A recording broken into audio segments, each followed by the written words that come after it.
Hello बच्चों जवाहर नवोदय विद्यालय या फिर सैनिक स्कूल के लिए यहाँ पर एक क्वेश्चन है जो कि स्क्वायर एंड स्क्वायर रूट का है। बहुत ही बेहतरीन क्वेश्चन है। क्या दिया है, कोई धन संख्या अपने व्युत्क्रम के 64 गुने के बराबर है तो वह संख्या कौन सी होगी। इसको इंग्लिश में भी समझा देते हैं।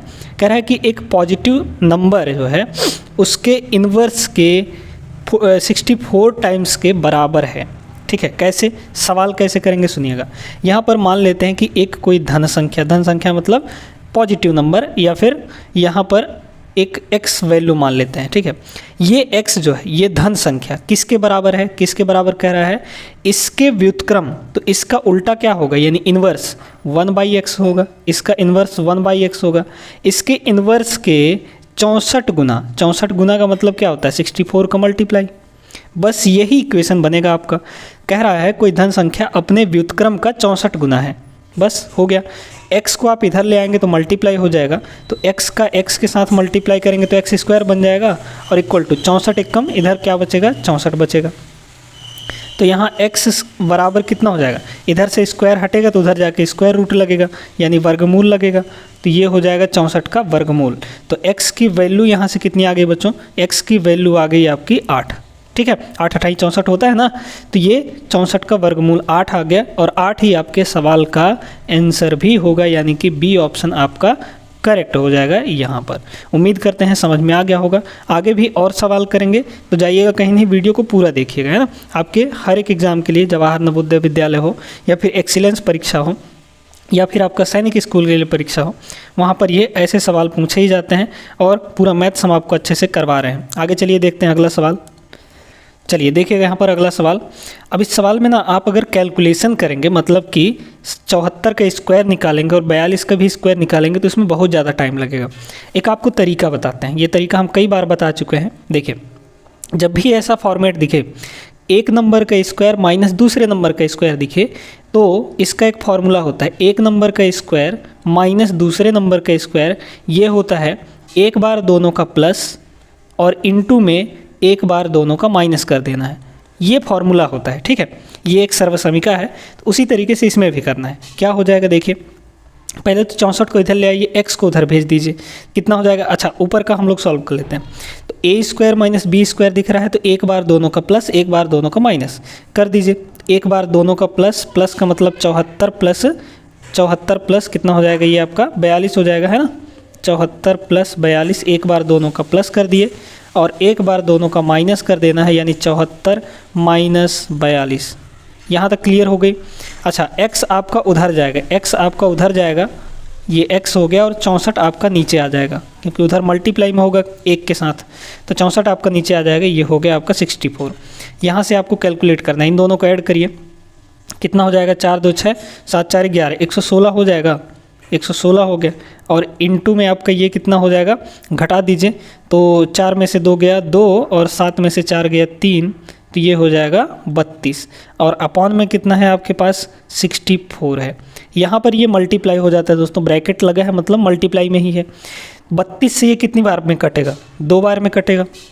ठीक है, 2 से इसको काट दीजिए, तो 2 से जब हम इसको काटेंगे तो कितना हो जाएगा, 2 पंचे 10 बचा 1, 2 अट्ठे 16। ठीक है, ये हो जाएगा आपका 58 और इधर तो आपका x है ही, यानी x की वैल्यू कितनी आ गई, x की वैल्यू आ गई 58 इस सवाल का सही जवाब हो जाएगा ऑप्शन नंबर डी में। क्लियर हो गई बात ना। आगे चलें, चलिए आगे चलते हैं। चलिए देखिएगा इस सवाल को। इस सवाल में भी आपका एक फार्मूला ही लगने वाला है, फार्मूला नहीं लगाएंगे तो आपका कैलकुलेशन बहुत बड़ा हो जाएगा, है ना, बहुत टाइम निकल जाएगा आपका, 5 से 10 मिनट इसमें लग सकता है, लेकिन फार्मूला लगाएंगे तो बड़ी आसान तरीके से हो जाएगा, जल्दी से हो जाएगा। ठीक है, देखिए क्या होगा, यहाँ पर है 55 × 55 माइनस 2 × 25 × 55 प्लस 25 × 25। ठीक है, ये कुछ ऐसा बन रहा है। अगर हम 55 को a मान लें, a बराबर हमारा क्या है 55 है, तो 55 × 55 ये हुआ a का स्क्वायर, 55 × 55 यानी a का स्क्वायर माइनस 2 × यहाँ पर 55 को हमने a माना है, 25 को हम b मान लेते हैं, तो a × b है 55 × 25 यानी कि a × b हो जाएगा ये, और फिर प्लस है b, 25 को हमने b माना है तो b × b यानी कि b स्क्वायर हो जाएगा, तो ये इतना हो गया। और यहाँ पर इसका जो फॉर्मूला है A square minus 2ab plus B square, ये किसका फॉर्मूला होता है? तो ये होता है बच्चों a माइनस बी का फॉर्मूला, a माइनस बी के होल स्क्वायर का फॉर्मूला। बस इसमें ये बैठ जाएगा। कैसे बैठेगा? ऊपर यही फॉर्मेट बन रहा है a square minus 2ab plus B square, इसका फार्मूला क्या होता है? a माइनस बी का होल स्क्वायर। तो ऊपर हो जाएगा a माइनस बी का होल स्क्वायर। a मतलब कितना? a मतलब कितना? 55 ना, तो 55 माइनस b मतलब कितना? 25, तो 25 ये हो गया, इसका स्क्वायर हो जाएगा। बस यहाँ से कितना आ जाएगा? इनको घटाएंगे तो पहले तो यहाँ पर कर देते हैं, तो 55 माइनस 25 इसका होल स्क्वायर, और डिवाइड में आपके पास कितना है? डिवाइड में आपके पास 30 का स्क्वायर है। कोई दिक्कत नहीं, 55 में से 25 घटाइए तो आपका आ जाएगा 30, और स्क्वायर लगा है तो लगा दीजिए स्क्वायर, 30 स्क्वायर बटे 30 स्क्वायर। दोनों ऊपर और नीचे एक ही संख्या है, 30 स्क्वायर काटेंगे तो 1 आ जाएगा। इसका आंसर 1 आएगा।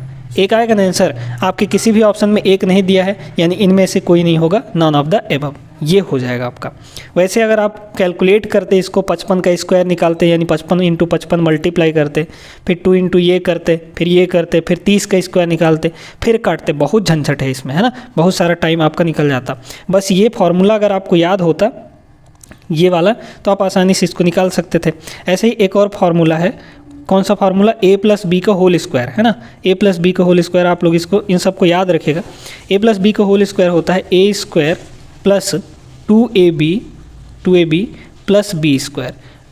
प्लस वाले में यहाँ पे बीच में प्लस हो जाता है, लेकिन माइनस वाले में, यहाँ पे देख लीजिए, माइनस वाले में 2 के जगह पर माइनस हो जाता है ना, बाकी दोनों जगह प्लस रहता है। आई होप क्लियर हो गया होगा। आगे चलिए देखते हैं अगला सवाल। चलिए देखते हैं यहाँ पर ऐसा सवाल ना, कुछ हम यहाँ पर पिछले वीडियो में भी करवाए थे, यानी पार्ट 10 में, ये पार्ट 11 है बच्चों। यहाँ पर कह रहा है वह छोटी से छोटी संख्या ज्ञात कीजिए जिसे 180 को गुणा करने पर वह पूर्ण वर्ग संख्या प्राप्त हो जाए। यहाँ पर 180 में ऐसा क्या नंबर मल्टीप्लाई कर दें, कौन सा छोटी से छोटी संख्या मल्टीप्लाई कर दें कि यह एक क्या बन जाए? परफेक्ट स्क्वायर नंबर बन जाए, यानी पूर्ण वर्ग संख्या बन जाए। ठीक है, इसका इंग्लिश मतलब ये है। अब आते हैं यहाँ पर सवाल को कैसे करना है। क्या बोला है?